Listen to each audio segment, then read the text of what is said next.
Glowing, brother. We're just talking about books. Your we just favorite. got so sidetracked by books. Yeah, man. I think we're both just obsessed with words and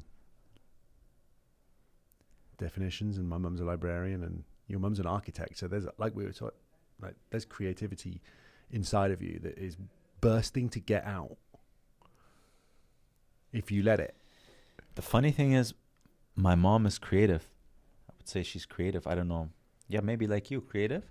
But she didn't, unlike you, dedicate her life to creativity. You did, because you make music, you're a DJ, you make movies, you create a podcast, you're creating protein bars, you're creating shirts, all of the above. That's very creative. But she decided that her creativity is a hobby, and she painted and she drew, but she decided that the real way to go about life is to have a job, regular job. You work for a company and you have a steady income, and that's the way to go. Which is funny because she absolutely has that creativity in her. That's her nature. But she decided to dedicate her life to sort of the mind, if you want to say so. Is that your view of her? What's that? Is that your view of her? And what does she do? She was an architect. Is that not innately creative? It is, right? But she also did that in the framework of working for someone or a company all the time. So within her was the desire, I think, to express her own art somewhat differently, not under the umbrella where someone is telling you, I want to build this. Now, draw the lines of how this needs to be constructed. So she didn't break out of that sort of that framework around her ability to be creative. But she has that in her, and the way she thinks day to day is very creative. And you, on the other hand, like your personality is very creative, and you also decided to dedicate your professional life to art, which I love, because I think that's the only way for you to get towards that level of self-fulfillment, that level of, I feel like I'm in the right place. I don't have that inner feeling of I could have done something else. I'm doing it. You're going sort of with where you are in your heart. And I love that. It's weird that you think that about me, because I almost don't necessarily see it quite as linear as that. How do you see it? Well, I'm working for a company, aren't I? I'm working for the company of what I can build to expand upon more than just what I'm able to create. I'll give you an example. Andy Warhol. Andy Warhol, as the artist, was more than just him doing it. Oftentimes he was the orchestrator of it, and he would tell other artists, this is my vision, and they would create the art, and then he would retain authorship. So is that his art, or is it their art, or is it their art? I would argue that in your mum's case, it's her creative vision, maybe within the framework of the company, but it's actually her expression and her authorship of said building, said blueprint, whatever. So she's still the creative in that. She's not, she's taken it into a professional realm. It has to be to some degree if you want to actually live from it. Otherwise, you might as well just move to Malta and just, live in a shack and paint every day. But if you want to kind of build a career around that, you have to see it as, yes, you're making art, or yes, you're creating something, but you're also doing it within some sort of a framework. Or at least that's how I've balanced those two things out. And I'm nowhere near where I think I can be or where I want to be. But I absolutely love where I'm at the same time. It's so interesting. Do you think you can actually express yourself as an artist fully, if there's such a thing? Let's say in terms of you feeling like you're fulfilling yourself without overcoming fears and doubts in the creative process. And the reason I'm asking that is if you are creative, but you're putting that framework around you and you're not breaking out of that because you're thinking, I can't really monetize that, or there's too much risk involved in that. Yeah, let me just be a little creative, but get paid with a monthly check working for someone. To really allow that creative expression, isn't it required for you to take that risk? Absolutely. I got to stop swearing on the podcast. But yeah, you can't limit yourself. You've got to take big risks if you want to do anything of any substantive value. I'm always being told that as well by people that believe in me when I don't believe in myself. Or that they can see that I'm holding something back from it because I am concerned about making sure that I've got the regular, like, you know, I want to make sure that bills are paid, etc., etc. But they're like, no, but you have to kind of like, if you don't put yourself out there, and there's a way to think about this as well. Stephen Pressfield has written a book called The War of Art. And I'm reading one of his books now, which is a combination of everything that he's kind of put together, where he's talking about the hero's journey, something we always touch on. But he says that once you've completed the hero's journey, you then embark on the artist's journey, which you are then committed to for the rest of your life. The artist's journey is slightly different to the hero's journey because it's grander than you. The hero's journey is when you're battling against yourself in order to achieve something for you. And then there's the artist's journey, which is where you've accepted the muse or God or divine or universe or thing that works through you. So it's, again, this is the Dostoevsky, discovering Dostoevsky through his books. It's not a form of self-expression. It's a form of self-discovery. You're revealing new parts of yourself every time you put something out. And you can get deeper, and there is no end to that. You just go in and you've committed. And that's that. Sayonara. Wow. So the hero's journey, which is essentially going out, slaying the biggest dragon you can find, which means going out of your comfort zone, finding the thing that you're most afraid of, but knowing that you need to overcoming it, opening up the belly of the dragon, extracting the gold from the dragon's belly, extracting the wisdom through overcoming that which you're most afraid of, and then sharing that knowledge with your tribe, sharing that gold, with bringing that gold back to your community and sharing it. So the hero's journey, completing that task, which means overcoming your biggest fears, and by doing so, becoming more wise, and by becoming more wise, also being able to share that with the people around you, which somewhat seems related to your survival self, because its prerequisite is overcoming your deepest fears. So it's also directly tied to your human survival.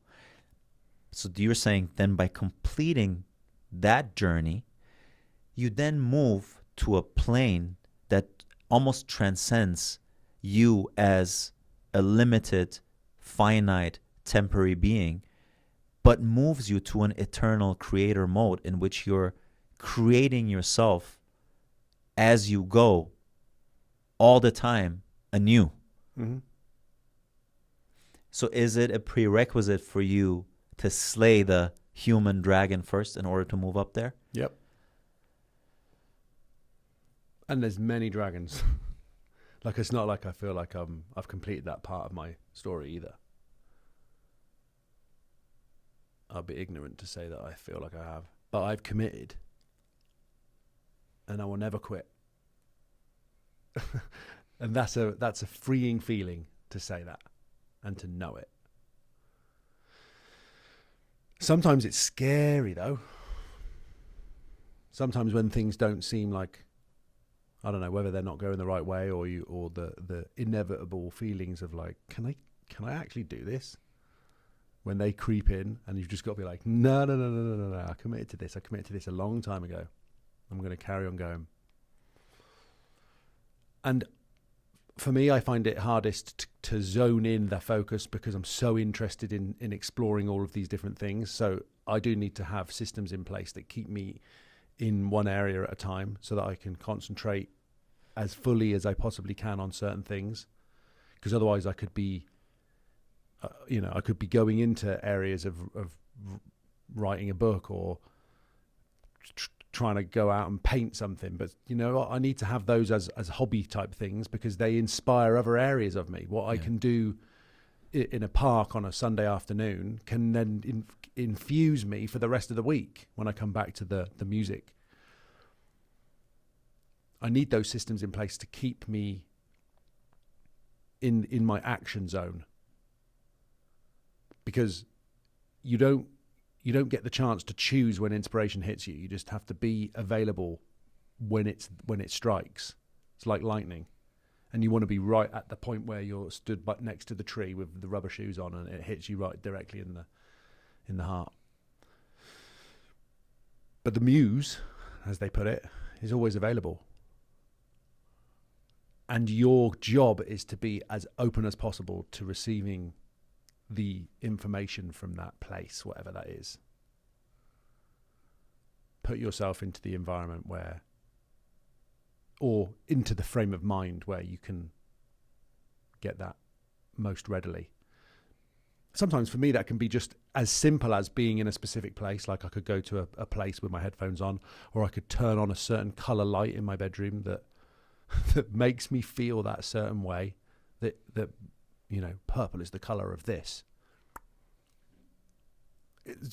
Tiny things can have such an impact.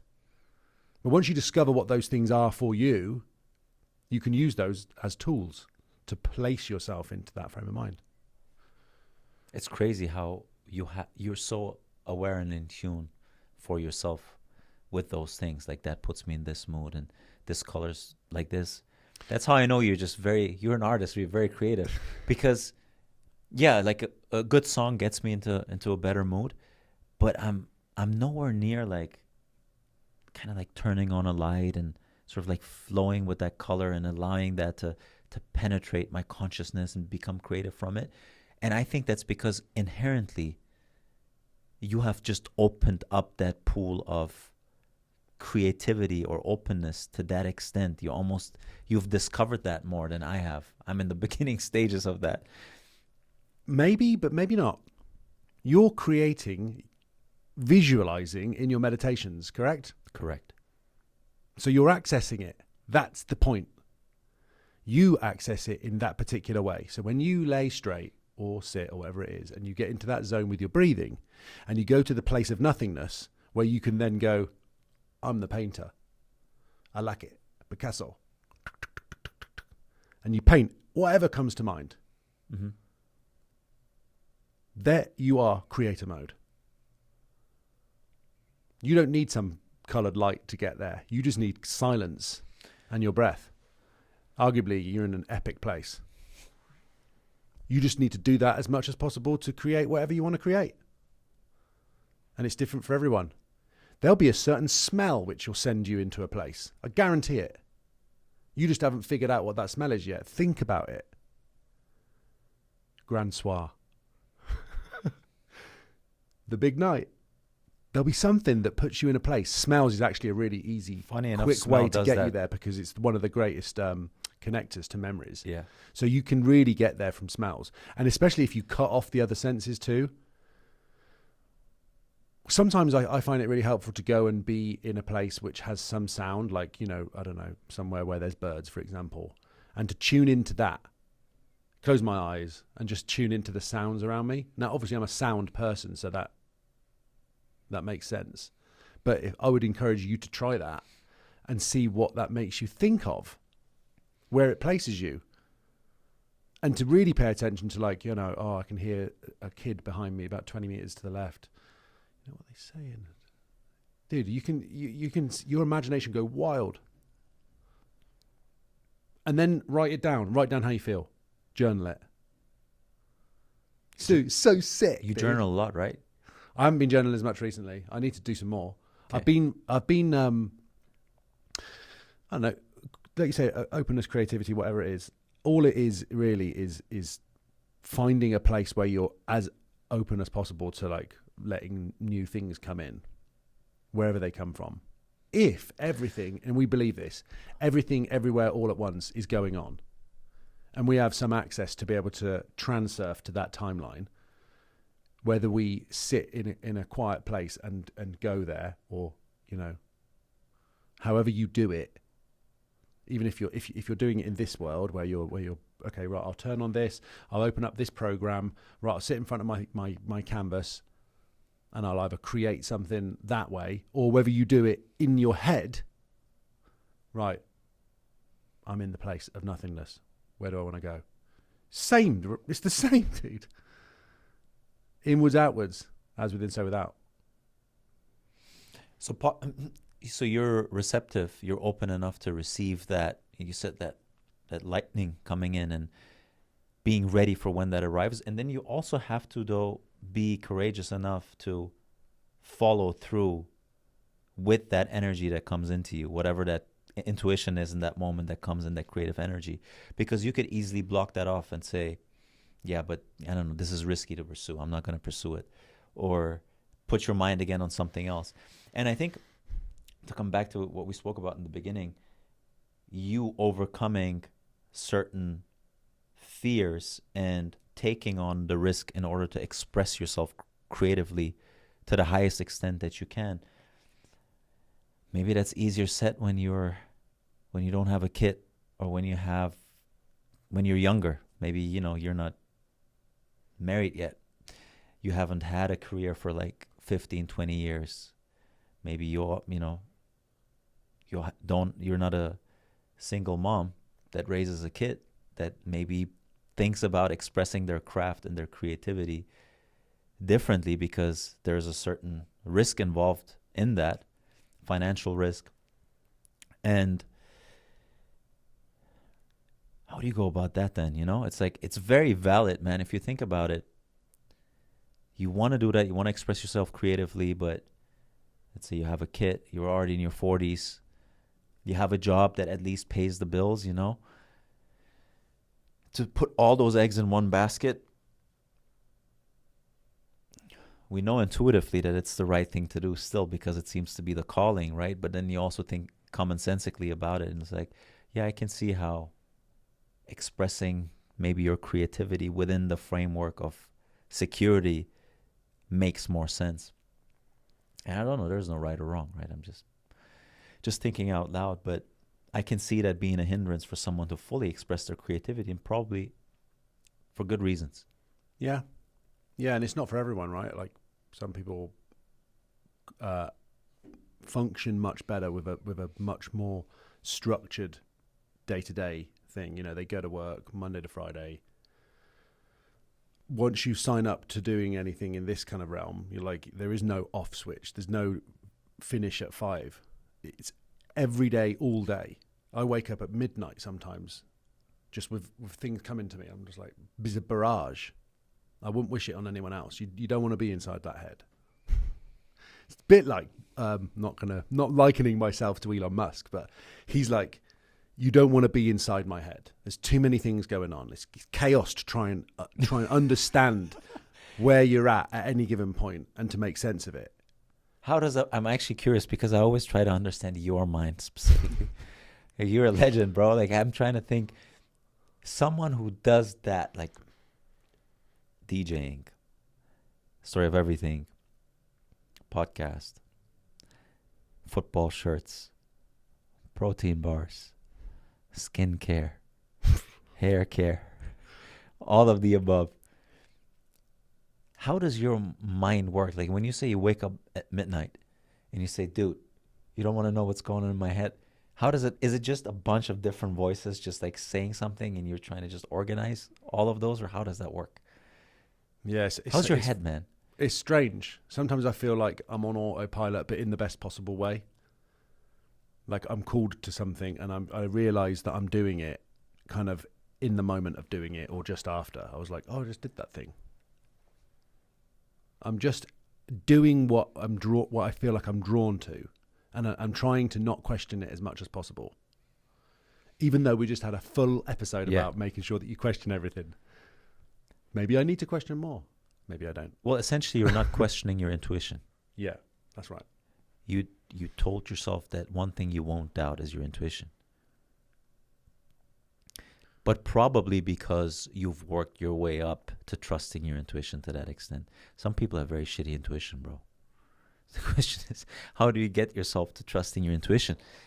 And maybe you've removed those clouds clouding that intuition that is not serving your ego, but that intuition that is serving your higher self, to where you can just go like, I'll just go with it. I don't have to expend any energy on analyzing my intuition anymore. Because a lot of times the intuition can be deceiving. You think it's your intuition, but it's just there.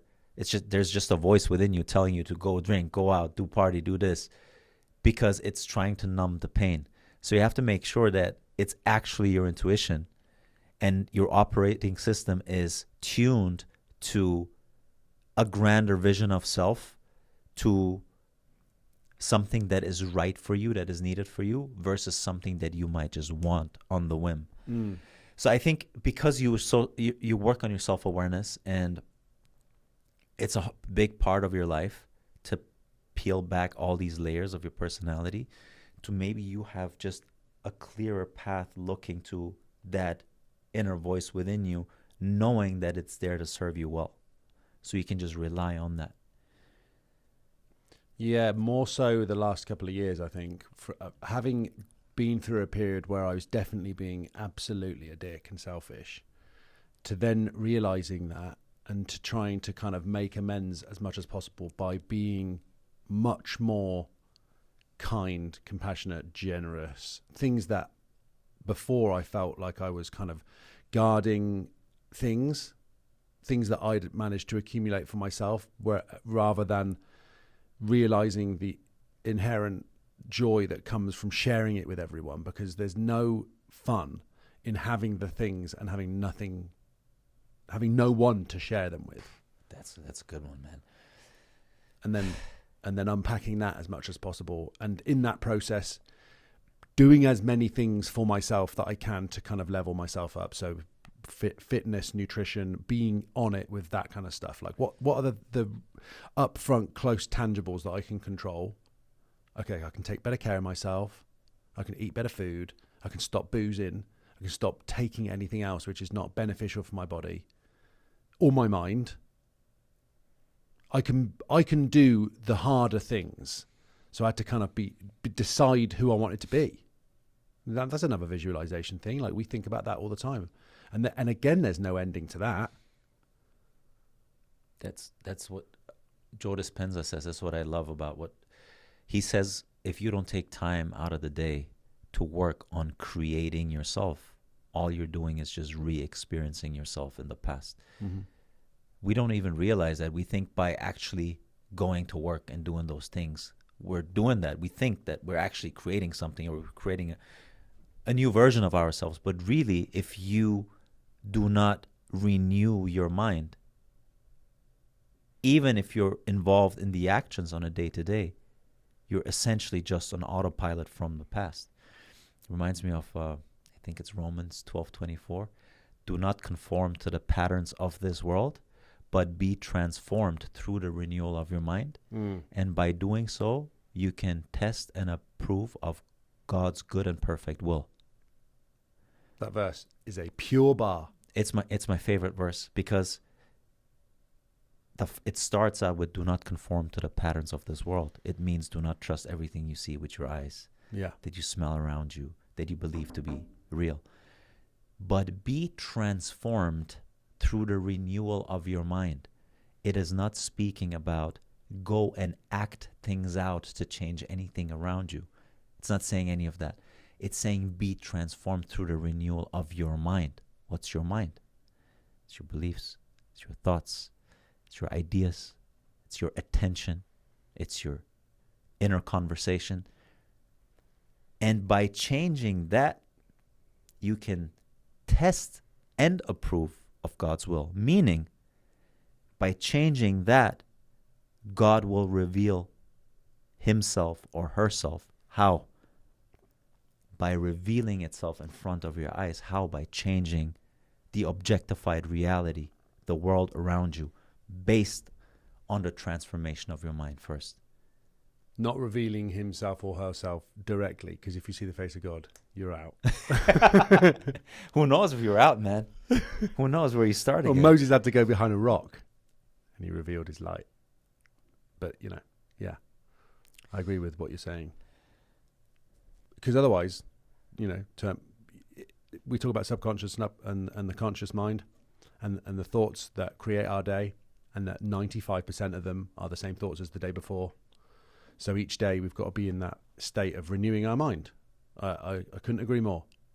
Actively, as much as you possibly can, sit with, question those thoughts. Otherwise, you truly are in autopilot. And macro data refinement. Oh, man. Get into it. Oh, is that okay? Can I do that? Okay, fair enough. Don't spend forever in that zone, because you'll truly be self-doubt then. But do it as much as you can at the end of a day. I will always keep returning back to your end of the day review, because I think it's such a banger approach. Go through your day. What did I do well today? I mean, that's the same as journaling. Same thing. End of the day, write down a couple of things you did well, a couple of things you could improve on, and the next day you just are you're just aware. You're just a touch more sharper. Refine it. And you only get to refine it if you've analysed it to some degree. And my dad said to me at the dinner table when I was back home, he was like, I think you might be self-analysing a bit too much, son. And I'm like, you know what, Dad, you're right. I think a lot of people would You're say right, that to us. dude. I need to just chill, man. I need to just be neutral. Especially outside of this. I think there is a time and place for that, right? And maybe naturally we will always deviate to that. But also catching yourself and realizing that there's also something else to life. There is experiencing it as you go in addition to that. This is what I said to you last night, which was important to me as well, about wisdom. Yeah. Wisdom comes from listening. It doesn't come from what you've read, what you've heard, and what you've regurgitated. It comes from sitting and being as open as possible, because if you don't know, then you can always ask. And the better you can listen, the more openly you can listen, the more loudly, the more option you have to expand. Well, that requires to have your ego in check too, because if you're open all the time, it means that you cannot take any new information coming in as a threat to what you believe about the world to be true. You, to some extent, have to be able to even question your pre-existing beliefs about reality in order to not react negatively when new information flows in. Like that state of openness, I think, again, that's something that you've worked on to the extent where you can just sit there and someone can tell you something completely opposite to what you believe to be true, but not dismiss it and reject it immediately or react with a negative emotion, but actually sit and think about it and then extract that portion of truth within what that person says and take that in. Because within every perspective there is truth, right? But it's about you putting your attention on that part that you can interpret as truth. As long as you dismiss that, you will put your attention only on the thing that you believe is wrong. You're not even allowing your attention to go anywhere where you can extract any truth from that. So as long as you operate from the ego, you're way less likely to extract anything from someone that you believe is speaking something completely against what you believe to be true. So I think you specifically, you're in this constant state of questioning your own belief. So your attention is out there to take on new information and assimilate it to what you already hold within, modify it slightly here and there, so that you get a more holistic view of the world, if you want to call it that. Yeah, because it's all it's all a feedback loop. Like you said, reality is that, we feed into it and then we absorb something back, and we're constantly in some sort of a flux between those two things, understanding the in and the out, innie and outie, and trying to kind of blend our experience, understand it, move with it, flow, act, etc., etc. Like this is constantly in motion. So kind of being okay with that and channeling what you wish to try and achieve at the same time as like realizing that anything that comes at you, whether it be a life situation or a piece of feedback, is all there so that you can keep kind of shape shifting in order to kind of understand more and keep moving through and observing and enjoying. It's almost like, think about consciousness like the quantum computer that will never get created. Consciousness is quantum then, yeah? Do you agree on that? How would you describe what quantum is? I'm trying to give it an understanding of like our brain being the most sophisticated thing that we are aware of, obviously seeing it from a human perspective, obviously. Maybe whales are more intelligent than us, who knows? But if the brain is the most intelligent thing that the most intelligent organ that we've ever experienced or that we're aware of in this universe, in so much of its capacity to assimilate and process information, consciousness is the quantum computer that will never get created, and that we can't understand the chip of. Yes, we can't understand where it came from. No, it just is. That's the and thing. We have some access to it. That's banging. So our job as the human vessel, the operator of the consciousness, is to keep our computer clean. It's to have a good antivirus software that cleans it out. It's to constantly be at the top operating system with the newest programs installed that can give us access to be able to be the most efficient at the things that we need to do. It's to have no crap on there. It's to clean stuff out, save some space on your hard drive so that there's space to move. You're not getting a disk error or no memory left. And there's never a point where your brain doesn't go, oh, sorry guys, you can't remember today because no memory available. Our memory is the brain is phenomenal. So our job with the human body then, as the vessel of that, the tool of it, because I get to tell my hand to pick that cup up. Top bins. Our job with the body is then to order it and treat it with respect. And then we get to crank it, mate. We get to do whatever we want with that. We create that then from our access to the quantum. Am I talking nonsense, or does that make sense? To me, it makes perfect sense. You're speaking my language, but some people would be like, "This guy's on one." Well, someone else would say, "Bro, I have to go do the work. I have to make the money. Then I have to go get the groceries. Then I have to go home and do that too, and feed my children. And then I have to do this. I don't have time to connect to the quantum, and I don't have time to think about the consciousness. What I need to do is roll up the sleeves, and I have to go about my day and just do."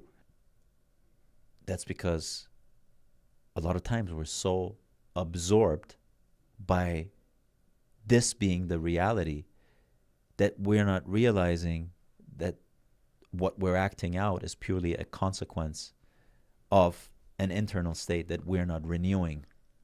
And so what you are saying is, by putting your Norton antivirus on, first of all, you need to be aware that you are a computer with a software. Otherwise, you just are the computer with the software.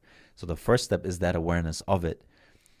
To know that there is an update, you click update, and you are able to renew that software. And when you renew that software, the output you will get on your computer screen is going to be different. New screensaver. Everything. Screensaver, the browser you're going to upgrade.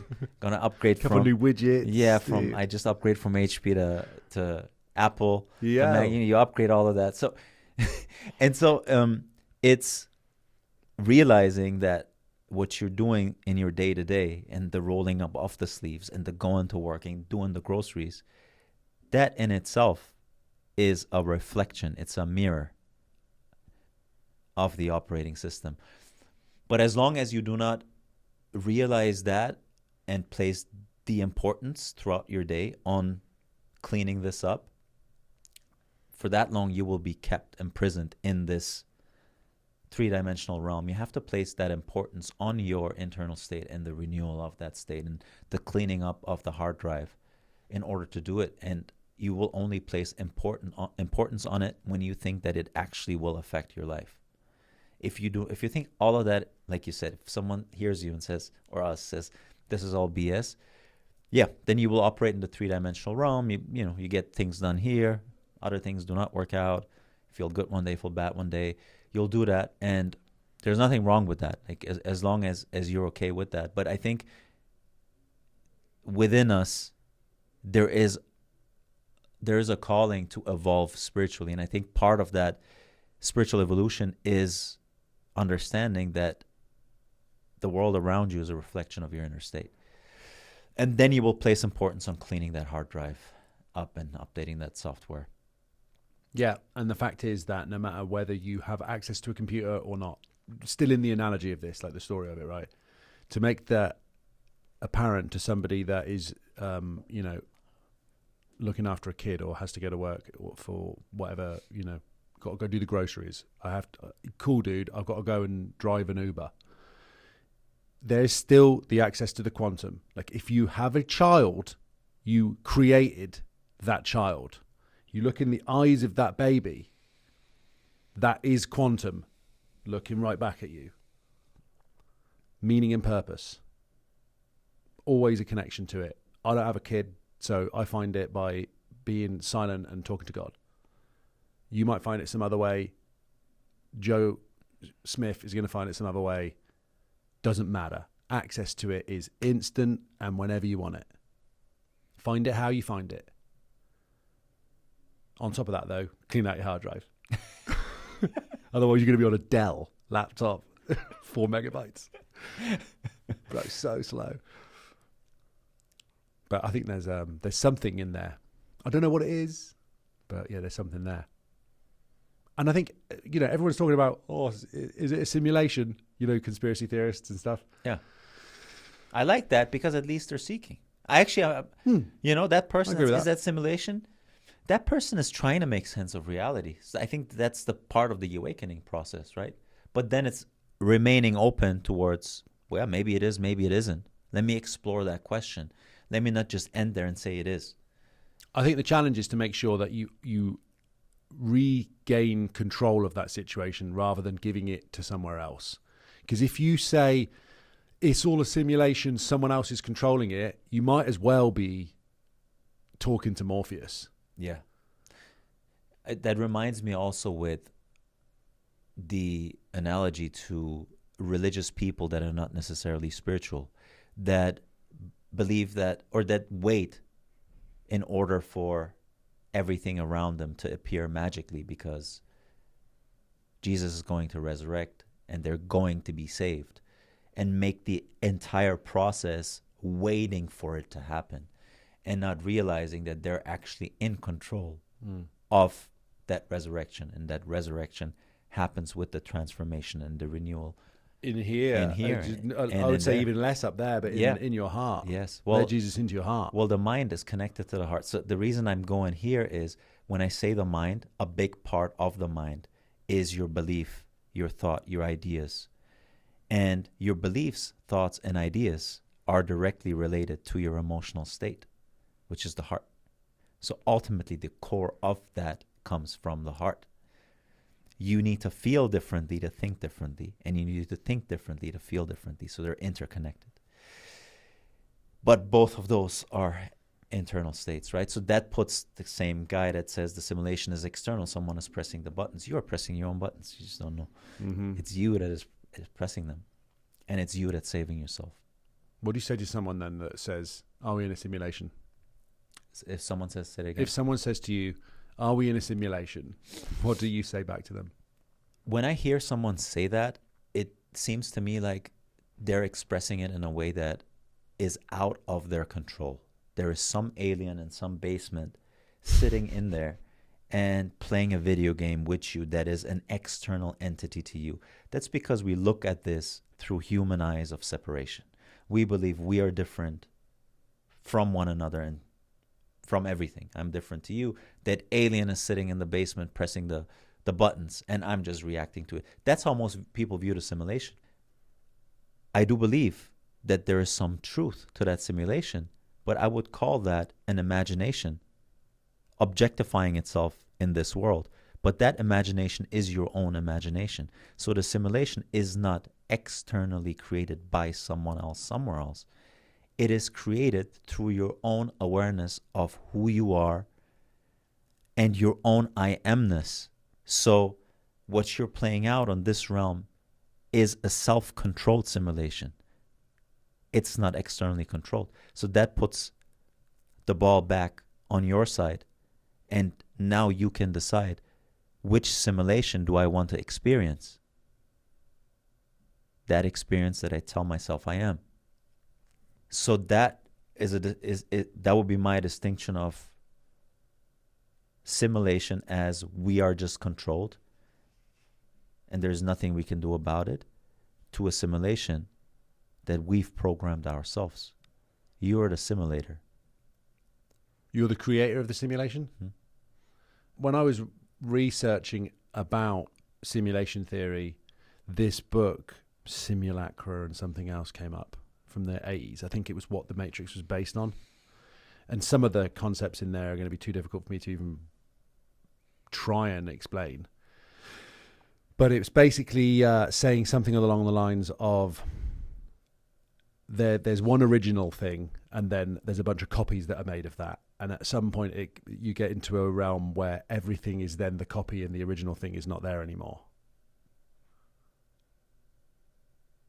Which I think is what the simulation theorists are saying. You know, what's the guy's name in the Matrix that is constantly popping up everywhere? The agent. You know, the guy with the glasses on, proper banging looking fella. Mr. Smith or whatever his name is. The agent that keeps cropping up everywhere. Mm-hmm. Various copies of. I'm not sure where I'm going on that, but keep going. It's the fact that the original creator has now been replaced by unlimited amounts of copies of that. So there's no real distinction of what's real anymore. There's just the understanding or experience of copies of each other. That's what The Matrix comes from. That's where their story comes from. Yeah. That's why it's so epic and so relatable. Because at some level we get that, and we're all somehow, I don't know, you know, but whenever you speak to a conspiracy theorist or somebody that thinks that the government's up to something, or that, you know, Hillary Clinton's underneath some pizza place somewhere, you know, eating children or whatever it is, like there's some level of like, you can imagine it. I mean, yeah, maybe there is some darkness going on, and yeah, there is some darkness in the world. But like, you can go down a rabbit hole that way, or you can choose to like go the other way. And I mean, where do you want to put yourself? Yeah, it's like, does it really serve your reality creation? Because ultimately, all you have, your currency, is your attention. Yeah, otherwise you're going to spend the rest of your life in a basement, like worried about what's going on and saying that the world is against you outside and it's 1984 and CCTV and da. I mean, I guess it pulls you out of the ordinary to think about these things, and that's why I think people are attracted to them, because it takes them out of their maybe mundane day to day to speak about that stuff. But ultimately, if it doesn't serve your goals and where you want to go in life, then what you're actually doing is you're spending your energy. You're not investing it. I love that distinction. Because you're just expending your attention there. And attention is the most valuable thing in this universe. That's why every company you can think of on social media, when you go into retail, when you listen to the radio, everyone is fighting for your attention. That's how valuable your attention is. And by giving your attention to these ideas, you are bringing into your life more of that. You're going to bring into your life more of that. And if it's not something that allows you to move towards your goal, it's just a distraction from that. It's like a virus then. It really is. And, you know, again, where your attention goes, your energy flows, you will replicate more of those ideas. I mean, if I tell yourself, put your attention on silk shirts, you will think about silk shirts. What are the correlated thoughts that pop up afterwards? It's going to be related thoughts to that initial thought. So where you place your attention on, similar thoughts and ideas are going to spring up from that attention. So not only are you going to be more invested in that conspiracy theory of, what was it, Hillary Clinton in the basement? I remember the pizza place, whatever that was.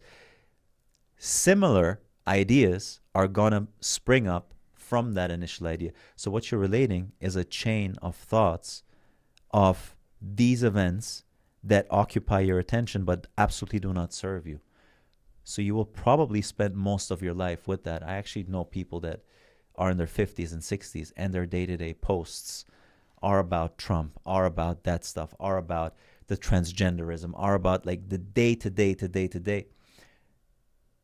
If that really bothers you so much, why don't you work towards putting yourself in a position where you can actually work on those ideas and try to change those things that bother you on either side? But most people don't do that. They just like to talk about it, but not put themselves in a position to actually have an influence on that. And that's pure distraction. That's why we're getting all these reels that remain unopened, I think. Yeah. It's so interesting that you said it, like spending energy versus investing energy, which is so the right way to put it. People are obviously going to do what they want to do, and you know you're going to be interested in whatever you're interested in. But I would just say, you know, challenge those thoughts and beliefs when they arise, and really say to yourself, like, what benefit do I get from that? Because otherwise, you can go down some serious rabbit holes. Didn't you get a message the other day when I was with you at your place? Yeah. She was talking about why the government something or other, and then they can't go on Indian land because of some treaty or something, and you should look into this and read about this, and maybe there's some historical context to that, and there's possibly, I mean, with everything, you know, there's no smoke without fire. There's probably some elements of truth, but then we're also never getting all of the details or the facts. We're getting what limited amount of stuff we've managed to find on the web. Like, dude, well, if you go on the unless web, you were there when that treaty was signed, Yeah. and you were privy to it and you were experiencing it, and even if you were, you'd then be recounting it from your dodgy memory. well, also now, You can't trust your senses. well, now also that same person that finds that on the web, if you just put in the search query in the opposite Google, the way, algorithm's going nuts. you're gonna get the opposite of that. For everything that you find online right now, I guarantee you're gonna find the counter evidence.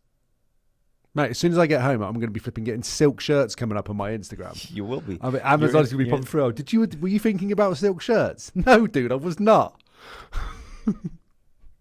That's wild, huh? The people you talk about and their ideas now are directly going to be part of your attention system because your phones are detecting it. That's even more of a responsibility for you to surround yourself with ideas, ideologies, thoughts of the people that you align with, or that at least align with where you want to go. Yeah, man. And absolutely, this is like grand picture type things. Visualize the grandest version of yourself that you can possibly be. Stick that around your apartment. Put it on your computer screen. Get it everywhere. Write it down. Talk to people about what you want to do. And then allow that feedback loop to start spinning. Because then they start going, oh, you remember you told me about that thing? Actually, I heard about this, and maybe this could help for you. And you're like, oh, quality, okay. But you've got to actively be going out there and throwing those darts. Yeah. And when you say, write it down, speak to people about it, have it somewhere, it just means like remind yourself all the time to place your attention on that. 100%, bro. What do you think I got a picture of Chris Hemsworth up on my kitchen wall for? Because I want to get shredded. I want to look like Thor. And then therefore I become mates with you and I look at you every day. My Bruno. Yeah, but you don't have my picture on your cupboard. Disappointed, bro. No, dude. I've got to draw the line somewhere. Didn't Alex you- would be peed off. Meine Bruder. Meine Bruder Jan. Meine Bruder John. Yeah, but you gotta think like that, I think. Agreed. Because doing that sends it back into you, and then you're in the good interplay of those two parts. You're in the I need to. It's like I've got a pack of cards from the Surrender Experiment, which I turn. It's 52 cards, so one a week. Again, just a small reminder. The tiniest things just dotted around your environment can keep you focused on those types of outputs in your life. So I read the Bible. I listen to my app. I've got the little cards. I've got things set up in my apartment in different places. But those tiny little things just nudge me. Oh, the sticker. Yep. I need to do that. Yeah. Prep my meals. Yep. Okay, cool. I take that decision fatigue out of my life because it's already done. Done on a Sunday night. Cool. Rest of the week. Boom. And then surround myself with the people that help to elevate and support and encourage those kind of thinking patterns. Hedge your bets for yourself. Stack them. And then things inevitably go a bit more that direction. I mean, life's still going to happen. Life be life, and sometimes it's going to throw you a few curveballs, but that's the point of playing the game. And it's also how long do you allow yourself to dwell in there versus refocus your attention towards your desired self, the version of yourself that you imagine. And like you say, you won't be perfect at it, but you will realize that you're much quicker at redirecting your attention. And also what I would say is the people that are interested in these conspiracy things or all these things that are outside of their power, all these discussions about politics and whatnot, one nice thing about that is actually if you become aware of what you're actually doing is this is your scream for breaking out of your mundane day-to-day. But you're breaking out of it by speaking about the things that are outside of your control. You could use that same energy and that same drive, which is for something outside of you and outside of your life, to redirect that towards that grander adventure of fulfilling your desires and placing your attention on thinking, speaking, acting, and believing with a version of yourself that is already operating at a higher state. That in itself nourishes and satiates that same desire that manifests itself otherwise in pursuing those conspiracy theories and whatnot. It's just our innate drive for exploration. It's just another outlet for that. But it's that spending of attention. That investing of attention would be nurturing that exploratory drive within you towards where you want to go. Yeah. And then you become very much uninterested. Like you say, you really don't care about that stuff. When you get these messages like, another message, I'm really not interested in that. Because you made a conscious choice from Bible to friends to hobbies to your diet to expend all your energy and attention on your goals and where you want to go. So that in itself is so much adventure for you that those stories really they don't get you anywhere. So you don't even dispose with those ideas. And I think what you were just saying as well, it's a deference of power to think that way. It's like I'm just going to wait because Jesus is going to come back. No. Do the work. And it's the same with searching outwards. Now, I'm not perfect by any stretch of the imagination. So I'm also still drawn to watching stuff that I shouldn't really be watching. Or like we're humans, right? So like there's this the barracuda theory, shiny object. Oh, what is that? I want that. At some point we're just Or if there's a fight on the street, you know, most humans are going to be there watching it. That's not helpful, is it? Like we're still drawn, we're curious, but we have to then notice at certain points, that's probably not good for me. Like I should probably not be watching that or engaging in that. And we get caught. Like gossip for me is a thing which I'm still working on. Like sometimes I find myself talking about someone who's not present, and I always try and make sure that how I'm talking about them would be the way that I would talk if they were in the room and stood next to me. So I have to monitor the way that I'm talking about things, because that's the person and the character that I wish to be. And I realise that mirrors how I'm perceived and how they would talk about me, etc., vice versa. Like this moves up and down the ladder. But gossip's something that I always get caught up in. For me, it's funny reels, man. We're and dude, you should still be allowed to enjoy yourself, right? But it's about realizing that there's a propensity to get lost in that sometimes, and then you 45 minutes ago and you're like, I've just been reeling. Right. There's a time and place for that, right? If it's something that makes me laugh and I enjoy it, I think laughter is super important in general to raise your frequency. You do that, but then it's very easy to freaking go into autopilot, and then an hour passes and like, damn, bro, what did I just do? Bunch of cat reels, you know? So where is that for you, cats? That are cat reels. Yeah. Yeah, you're just cats. like, oh, she's so cute. Yeah, I love cats, man. Like when they do funny stuff. There was the guy the other day, he was dressing his cat with a sombrero and everything. It was so funny. And the cat was pissed off. Brilliant. I love it. Yeah, man. Watch out on those simulations, bro. Agreed. Mein Bruder. Mein Bruder. Meine Bruder John. Bruder John. Cheers. Bruder John. Cheers.